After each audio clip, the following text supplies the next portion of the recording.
Okay, Bismillahirrahmanirrahim. Assalamualaikum warahmatullahi wabarakatuh. Okay, baik. Kami daripada DS22 akan membentangkan tugasan 2 bagi subjek pentaksiran dalam pendidikan Islam sekolah rendah uh, berkenaan dengan JSU ataupun jadual spesifikasi ujian dan juga set soalan UASA, ujian akhir semester dan juga skema soalan, skema jawapan. Okey, yang pertamanya kita lihat dulu jadual spesifikasi ujian ataupun JSU. Okey, JSU yang telah kami bina ini adalah berdasarkan nisbah aras kesukaran 5-3-2, iaitu 5 di aras rendah, 3 di aras sederhana dan 2 di aras tinggi. Jadi berdasarkan JSU ini kami telah membina sebanyak 12 item soalan yang merangkumi 6 soalan di aras rendah, 4 soalan di aras sederhana dan juga 2 soalan di aras tinggi.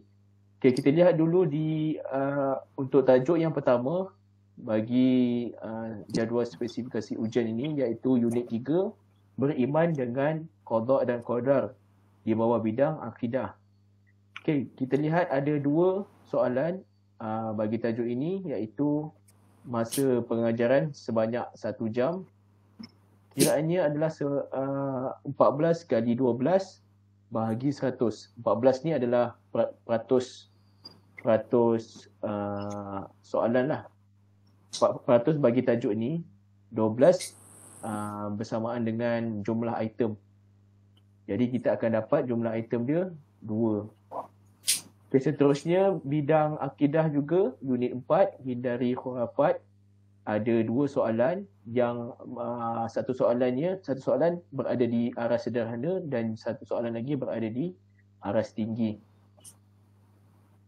Okay, nombor 3, kita beralih ke bidang ibadah. Tajuk ibadah iaitu unit 1, hukum sebagai manual hidup. Terdapat 3 item bagi tajuk ini, iaitu 1 di aras rendah, 1 di aras sederhana dan 1 di aras tinggi.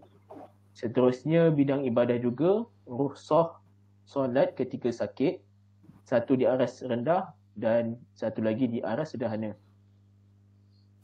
Okey, yang seterusnya solat jenazah, penghormatan terakhir, 1 soalan di aras rendah dan 1 lagi di aras sederhana. Dan yang terakhir di bidang sirah, unit 1, pembentukan negara Madinah yang berada di aras sederhana. Okay, kita lihat set soalan UASA ataupun ujian akhir sesi akademik bahagian A, iaitu soalan subjektif sebanyak 40 markah. Okay, terdapat 10 soalan bagi bahagian A ini, iaitu yang pertama, apakah yang dimaksudkan dengan qada dan qadar? Okay, jika kita lihat JSU, soalan bagi pengertian ini adalah terletak pada aras rendah, iaitu mengingat. Unit 3 ni lah, beriman dengan qada dan qadar. Okay, yang kedua, jelaskan 2 pengajaran yang boleh diambil daripada beriman kepada qada dan qadar. Okay, ini juga adalah soalan rendah bagi taksonomi Bloom memahami. Okey, yang ketiga, apakah yang dimaksudkan dengan hukum sunat? Ini juga berada di soalan rendah di bawah tajuk hukum sebagai manual hidup. Okey. Yang keempat, jelaskan 2 kepentingan hukum dalam kehidupan seharian seorang Muslim. Jelaskan kedua kepentingan hukum. Ini adalah berada di soalan di aras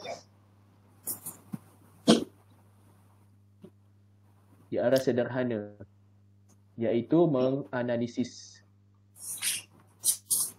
Okay, yang kelima, mengapa umat Islam dilarang mengamalkan khurafat? Ini berada di aras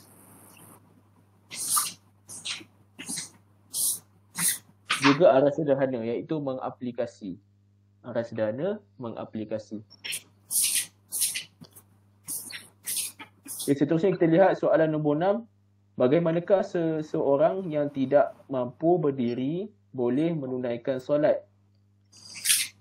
Okay, ini di bawah tajuk solat. Rusuh solat. Dia berada di aras rendah iaitu memahami.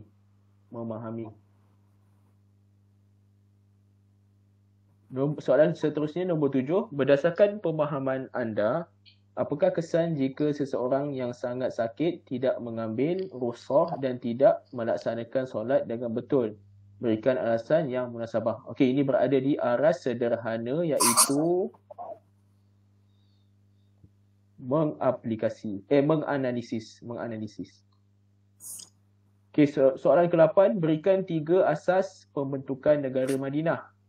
3 asas pembentukan negara Madinah berada di aras rendah iaitu mengingat. Yang ke-9, senaraikan 3 kepentingan solat jenazah. 3 kepentingan solat jenazah berada di aras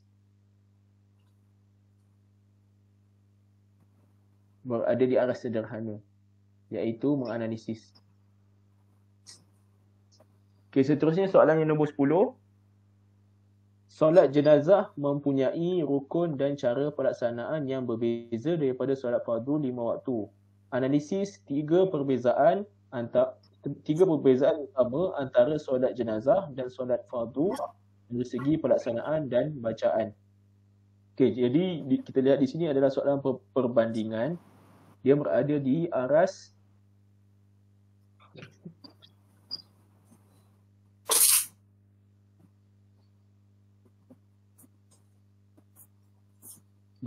sederhana iaitu menganalisis. Okey, itu saja dari saya. Kita teruskan dengan soalan bahagian B.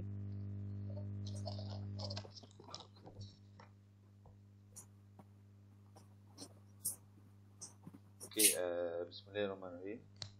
Assalamualaikum warahmatullahi wabarakatuh. Tadi kita dah dengar berkaitan dengan JSU dan juga soalan bagi bahagian A. Jadi kita masuk kepada bahagian B iaitu soalan AC. Okey, dalam bahagian B ni terdapat 2 soalan AC. Okay, yang pertama dia ada pernyataan rangsangan iaitu solat merupakan rukun Islam kedua dan menjadi kewajipan setiap Muslim yang mukallaf. Namun, masih terdapat individu yang mengabaikan solat dalam kehidupan mereka. Okey, jadi soalan dia, bayangkan anda seorang ketua murid yang ingin menggalakkan rakan-rakan anda untuk menjaga solat 5 waktu di sekolah. Cadangkan 3 langkah kreatif yang boleh anda lakukan bagi menyedarkan mereka tentang kepentingan solat serta huraikan bagaimana setiap langkah tersebut dapat memberi kesan positif kepada mereka. Jadi seperti yang kita tahu, soalan-soalan AC ni adalah berkaitan dengan kebat. Jadi soalan dia pun agak di luar kotak sedikit ataupun beraras tinggilah soalan dia. Kita minta murid cadangkan 3 langkah kreatif yang mereka boleh lakukan lah, yang mereka terfikir yang mereka boleh lakukan, dan huraikan. Dan biasa kalau huraikan ni dia akan disertakan dengan contoh lah.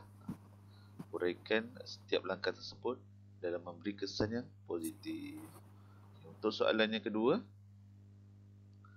okey, untuk soalan kedua ni bahan rangsangannya adalah gambar. Okey, gambar ni menceritakan tentang inilah perbuatan mempercayai bomoh. Jadi soalan dia, bayangkan anda melihat seorang rakan yang mempercayai sesuatu kepercayaan khurafat seperti memakai tangkal untuk mengelakkan kesusahan. Bagaimana anda dapat membantu rakan anda meninggalkan amalan tersebut?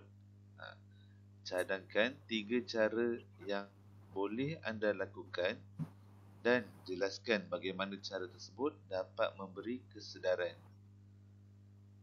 kepadanya. Jadi ini pun soalan kibat, iaitu kita minta murid untuk cadangkan 3 cara yang boleh mereka lakukan.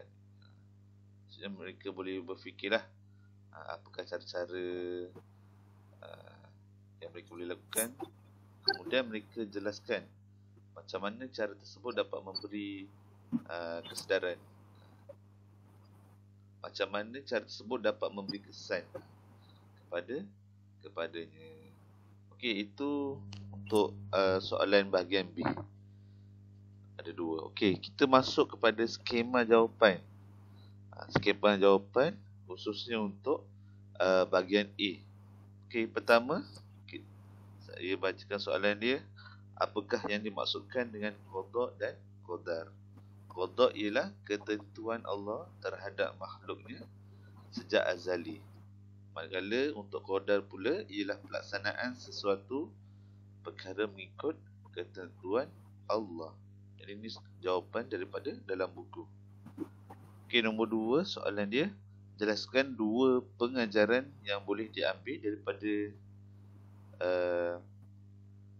beriman kepada qada dan qadar. Jadi jawapan dia, mendidik diri supaya bersabar. Okey, itu yang pertama, dan yang keduanya adalah redha untuk redha serta meningkatkan usaha dan bertawakal, dan seterusnya apa-apa jawapanlah yang dirasakan sesuai jawapan-jawapan murid yang kita rasa boleh diterima pakai, yang itu kita kira. Okey, soalan yang ketiga, apakah yang dimaksudkan dengan hukum sunat?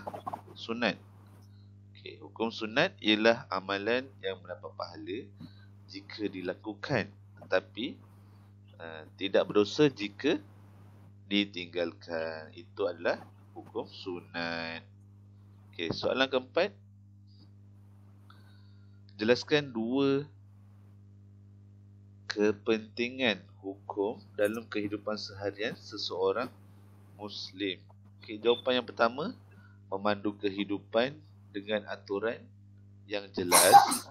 Yang kedua, menjamin kesejahteraan dunia dan akhirat. Dan apa-apa jawapan yang dirasakan sesuai, jawapan-jawapan daripada murid pun kita terima. Kelima, mengapa umat Islam dilarang melakukan amalan khurafat? Okey, jawapan dia, kerana bertentangan dengan akidah Islam. Dan juga kita terima apa-apa jawapan yang dirasakan sesuai daripada murid. Kemudian keenam, bagaimana seseorang yang tidak mampu berdiri boleh menunaikan solat?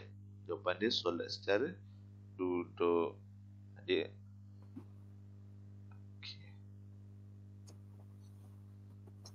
ketujuh, berdasarkan pemahaman anda, apakah kesan jika seseorang yang sangat sakit tidak mengambil rukhsah dan melaksanakan solat dengan betul?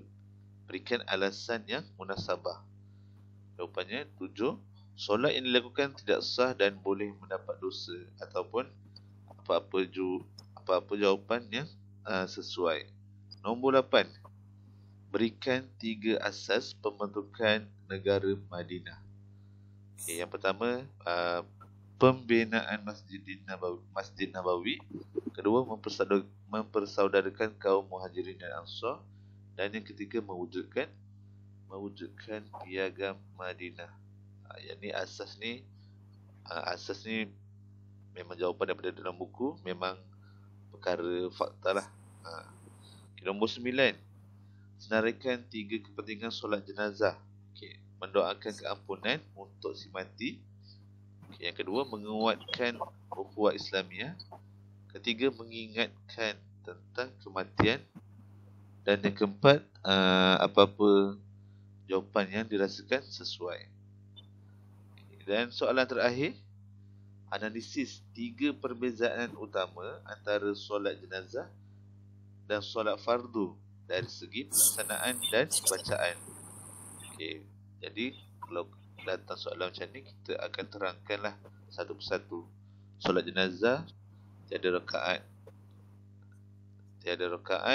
tiada rukuk dan tiada sujud. Hanya terdiri daripada takbir, membaca surah Al-Fatihah, selawat, doa dan juga salam. Manakala solat fardu mempunyai rakaat tertentu, ada rukuk, ada sujud serta bacaan yang lebih panjang. Okey, itu sahaja untuk skema jawapan bagi bahagian A.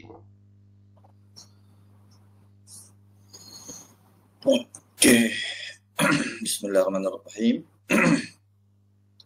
Untuk skema jawapan bahagian B pula, kalau kita lihat dekat sini, dia berbentuk kemahiran berfikir aras tinggi, yang mana kalau soalan yang memerlukan kemahiran berfikir aras tinggi ini, seseorang itu boleh menganalisis, dia boleh mencipta ataupun dia boleh menyampaikan maklumat dengan secara inovatif. Kalau kita lihat di sini, antara soalan yang boleh kita beri kepada pelajar adalah yang pertama, 3 langkah kreatif untuk mendekatkan rakan tentang kepentingan solat. Maknanya seorang pelajar tu dia boleh berfikir secara rasional. Contoh jawapan yang boleh diberi adalah yang pertama, kita boleh mengadakan kempen jom solat berjemaah, yang mana kita boleh mengajak rakan solat berjemaah di surau sekolah setiap hari, dan dapat memupuk kebiasaan solat secara disiplin serta mengukuhkan ukhuwah antara rakan.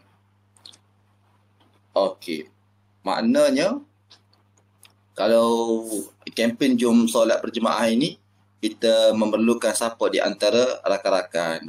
Rakan-rakan saling mengajak, saling mengingat untuk solat, untuk melaksanakan setiap solat, sama ada subuh, zuhur, asar, maghrib dan juga isyak. Okey. Yang kedua, kita boleh berikan jawapan, iaitu kita boleh mengadakan poster ataupun video yang kreatif dengan menghasilkan poster menarik dan video pendek tentang kelebihan solat dan kesan meninggalkan supaya rakan lebih faham dan bermotivasi untuk solat. Makna kata, apabila kita ada poster, kita bagi tahu kepada rakan-rakan apakah kelebihan dia. Contohnya kalau kita solat, kita boleh menjadikan diri kita ini orang yang lebih berdisiplin, orang yang fokus dan juga boleh membantu seorang pelajar berjaya dunia dan akhirat. Begitu juga kalau kita buat poster ini, kita boleh menunjukkan, kita boleh bagi tahu kesan apabila kita meninggalkan solat. Seorang pelajar itu tidak akan merasa tidak tenang dan banyak kecelaruan dalam hidup mereka dan sebagainya lah. Okey, yang ketiga, kita boleh juga berikan jawapan seperti kita mengadakan sistem sahabat solat, yang mana dengan ada sistem ini dia akan menjadikan setiap murid mempunyai sahabat yang saling mengingatkan waktu solat, yang dapat membentuk tabiat solat secara berterusan dalam kalangan rakan-rakan. Makna kata, sistem ini akan membantu dia bukan dalam tempoh masa yang singkat, tetapi dalam jangka waktu yang lama. Mereka ada sahabat baik, yang mana sahabat itu saling mengingat mereka untuk menjaga solat 5 waktu sehari semalam. Dan yang seterusnya, kita boleh berikan apa-apa jawapan yang sesuai. Begitu juga dengan soalan yang kedua.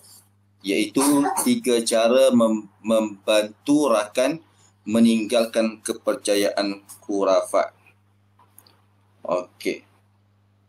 Soalan ini juga adalah soalan yang memerlukan pemikiran yang kritis dan juga soalan yang berbentuk penyelesaian masalah dan juga soalan yang berbentuk pemikiran yang kreatif. Okey. Jadi bagi jawapan bagi soalan yang kedua ini, yang pertama adalah kita boleh memberi penerangan tentang akidah yang benar. Macam mana? Dia boleh menjelaskan bahawa hanya Allah yang berkuasa memberi manfaat dan menolak kemudaratan supaya rakan sedar bahawa bertawakal kepada Allah lebih utama daripada bergantung kepada tangkal. Selain itu, kita boleh berikan juga contoh-contoh yang sesuai. Okey, yang kedua adalah menunjukkan dalil daripada Al-Quran dan hadis. Makna kata kita berkongsi ayat dan hadis yang melarang penggunaan tangkal agar akan memahami bahawa amalan tersebut bertentangan dengan ajaran Islam dan boleh membawa kepada syirik. Okey, yang ketiga adalah mengajak rakan mendekatkan diri kepada ilmu dan ibadah.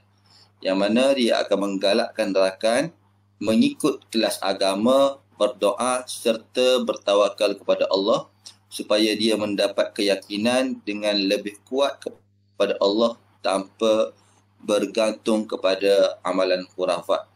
Makna kata kita juga boleh bagi tahu bahawa kita perlu menggunakan kebijaksanaan yang perlu supaya rakan kita itu boleh menerima nasihat dan tidak marah kepada kita. Okey, seterusnya jawapan lain yang boleh diberikan kepada pelajar yang sesuai dengan jawapan-jawapan bagi soalan yang di atas. Jadi sampai di situ sahaja pembentangan GSU bagi kumpulan kami. Sekian, terima kasih.